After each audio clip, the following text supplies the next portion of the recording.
Tink, what's good? What's up, man? Welcome to VladTV. Thanks. Big fan of your work. And I know we've been trying to hook up with you for a while, so you've been pretty busy. I know. Last summer we were supposed to do this interview, but Yep. it's perfect timing now. I'm in LA, so it's a different vibe, so we good. No doubt. Now, you grew up in Chicago. Chicago, South Side. Chicago, Calumet City. Yeah. Southside's famous. I feel like a lot of rappers shout out Southside. Like, what are the famous Southside artists that have come out? I mean, you have South Side artist Kanye. Of course. You know. Common? Common is from out south. That's true. I believe the Bogus Boys, LEP. LEP Bogus Boys? Are they out Okay. south? Herb's like Herb and Baby, they over east. But it's all a melting pot, man. Like, you know, being out south is maybe like 15 minutes from being over east. So, you know what I mean? Chicago is just as one. We got like a lot of artists. Now, you described Chicago as a hateful city. Like, what do you think was the most hateful thing that you've experienced when you were younger? Oh, that's a good question. I don't know, man. When I was younger, I think it was just like when you have things and other people don't, you know what I'm saying? In Chicago, it's a poor city, like it's hard to make it out.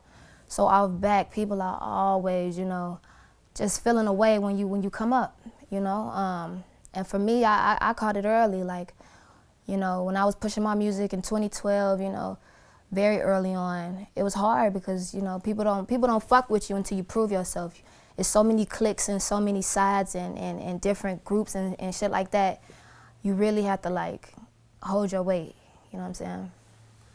I mean, you always hear Chicago in the news. Like, every time we do a story in Chicago, I think there was like 300 shootings in January of 2017. 31 days, 300 shootings. You're talking about 10 shootings a day. From your point of view, why do you think that the violence is so bad? It's just anger, man. Like, it's just anger. Like I say, it's like you put a bunch of people, you know, together in a neighborhood and they don't have many things to do. You know what I'm saying? And it's like the only outlet is maybe gangbanging or rapping. And those are, you know, those are avenues that stir up more, you know what I'm saying, more just animosity. And it's just like a bunch of, how can I put it? People from Chicago, it's like I say, it's hard to make it out, man.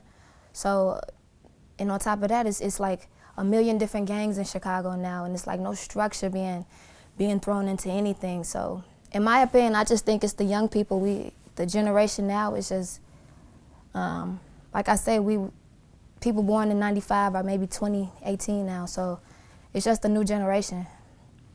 Well, with the gang situation in Chicago, you know, of course, you have the GDs, the BDs, and all the other affiliated gangs and so forth. Like, the girls actually join the gangs as well. They do. It's true. Like, you know, like you'll see girls gangbanging, girls, you know, holding they guns and all type of shit in Chicago. It's almost like second nature now. Like, whatever your family claims, you know what I'm saying? It's like you brought up into it. It's for real. Like I say, people stick together with their block. You know, wherever you were born, that's your people. That's what you claim forever. So it's almost like you can't really run from it. And yeah, like even the females, it's the same thing. They get down the same exact way. So you had friends who started gangbanging? I do. Yeah, that's, like I say, it's not like abnormal. You know what I mean? It's almost like families, you know, and that's how people protect each other. They, you know, it's behind the gangs, it's like families. Like, it's nothing else to pull from. Yeah.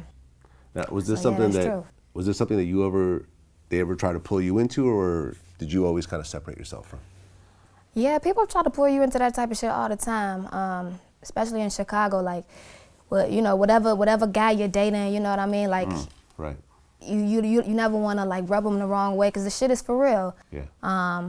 If you're dating that guy, you definitely can't be on the next block, you know, with the ops. It's that type of environment. So, you know what I'm saying? Like, if you're not strong-minded or, you know, you ain't got like something to do, you know what I'm saying? Something to do with yourself, you will fall victim. Right. I mean, 'cause I just had Wood Harris here. The neighborhood was really bad. My brother caused me to moving into school.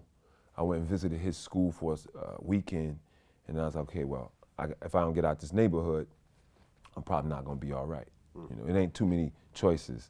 As you get older in those communities, your options become, if you haven't already made something out of yourself at 13, basically, right around, that's high school, 14, when you're freshman in high school, now you're moving into adulthood already, you know, and you might have a single parent mom that's only 18, 20 years older than you. She's 38, you 18.